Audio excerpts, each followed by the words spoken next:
asked me this question. And I told them that's not financial planning. That is potentially one type of investment, right? But you can't be putting all your eggs in one basket. We know that, right? You don't put all your money in property. You don't put all your money in a fixed deposit. You don't put all your money in equities. You don't put all your money in bonds. You build a portfolio. You want to have a small slither that goes to cryptocurrency, God bless you. But that is not where you put all your money, right? So irrespective of whether you believe in cryptocurrency or you don't believe in cryptocurrency, it doesn't matter. It's still only a part of your portfolio. That is not your full portfolio, right? So that's how I would answer it.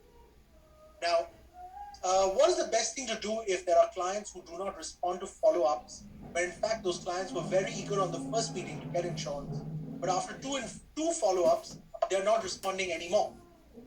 All right? So let me answer this question for you, Jesril. Jesril, you should know when to stop, right? Now, I want you to think about this. If your client doesn't buy insurance today, they buy insurance from you after 3 years, what will happen? Well, the premium goes up, their age has increased, they're probably unhealthy, you earn more money. So, where's the problem? Guys, get one thing very clear. If your clients all of a sudden lose interest, right, in buying insurance, instead of being the pushy salesperson, change your strategy. Stay in touch with them. Don't be out of sight, out of mind. Stay in touch with them, but don't be pushy. Tell them, very simple, Mr. Client, don't want to be pushy, or Miss Client, I don't want to be pushy, but you were quite excited about doing it. Is there a change in plan, change in strategy? It doesn't matter. The only problem is, if this is the only one client that you have a problem, because now you sound desperate. So it comes down to what's your activity rate, right? The higher your activity rate, the lesser desperate you will sound. So if I have a client who all of a sudden turns cold, which does happen, right? Move on. Guys, don't have to worry about anything, because the longer your clients stay, the more money you will make. Think about it. Your commission only increases with time. If they don't buy today, they buy later, you earn more money. As soon as you understand that, you will stop being considered pushy, but rather being more logical. And I've said that to my clients, right? I actually told this to one of my clients. I said, listen, I'm in no hurry in you buying your policy. I would recommend buy it next year, because I promise you next year the premium is only higher. It doesn't become cheaper. That's the bad thing about insurance. The longer you take, the more money you will have to pay. It's as simple as that. So don't get scared about that. Don't get worried about that, right? Yes. The problem that I've noticed is a lot of people don't have enough clients to talk to, and that's when they start to panic. That's one of the most important things that you have to focus on, making sure you have so many meetings, you have so many cases in your pipeline, that if one case drops out, two cases drop out, it doesn't affect you as a person, right? It doesn't affect your earnings. Probably earnings drop a little bit, but it shouldn't affect you significantly. All right. Yeah. Thank you, Sanjay. To help you through it, we will read the Q&A, so you don't have to be, Thank you so you much. can That's just awesome. answer it through with us. Yeah. Okay. So, Dr. Sanjay, again, thank you very much for that very insightful talk. We spent so much. I just want to reiterate one of the few messages that you've imparted to our agents earlier, that when we spend so much time in prospecting, but what if our clients do prospecting for us? That's why quality service is really the way to go. That goes for our crew service awardees. So at this point, we will now be opening our virtual floor for some questions from our audience. I know you've answered a few questions already earlier, but please allow me to go through more.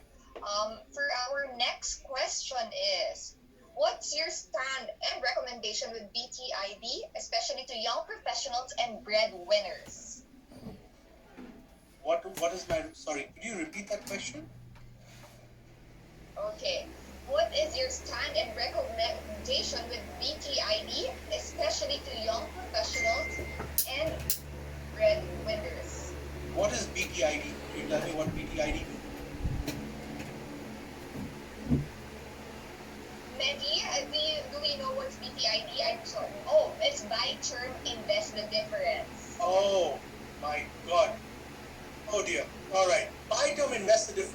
invest the difference, theoretically, is probably the best concept in the world. However, buy term invest the difference doesn't take into account a lot of variables.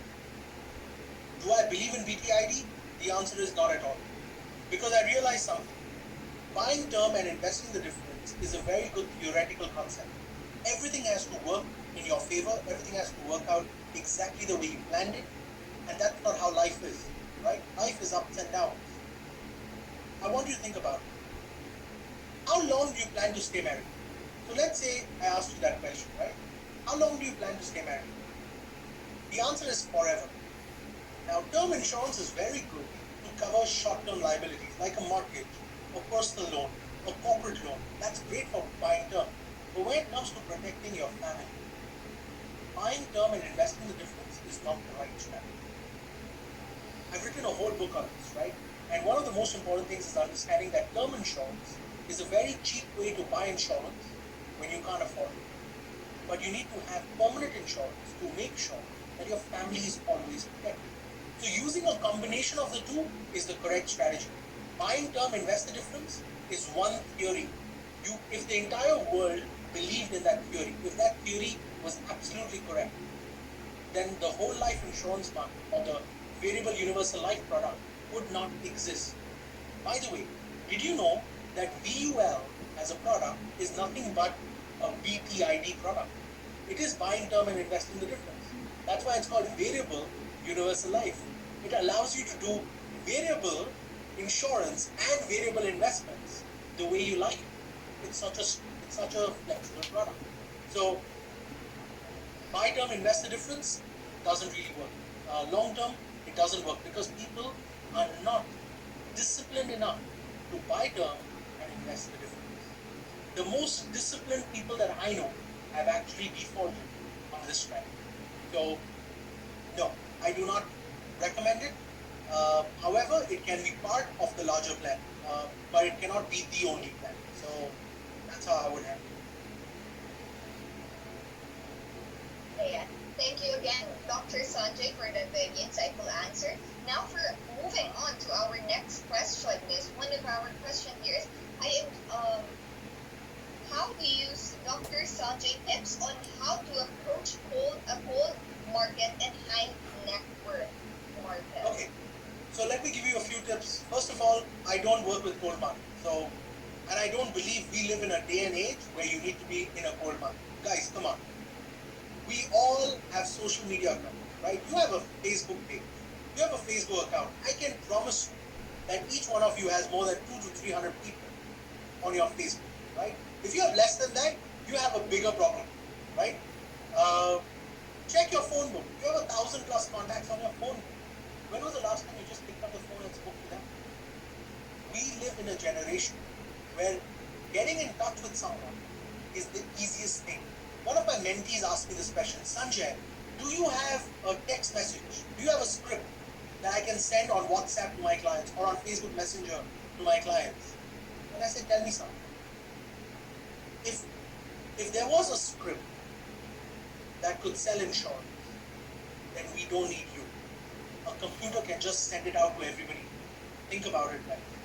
If there was a script that could sell insurance via text message or on WhatsApp or on Facebook Messenger or on WeChat or Line or by email, if I could send you a text message or an email that would make you buy insurance, why do I need you? Why do I need advisors? Think about it. A computer can do that. The truth is, clients want to speak to you. Think about it. If you make your business impersonal, you will start losing to technology. This business is about the relationships that you make. This business is about the way you make people feel. And the day you understand that, you will realize technology is a tool, but not the solution. It is not the way to sell. I have a lot of mentees who keep asking me, Sanjay, how much time do I spend on social media? Personally, I spend zero time on social media.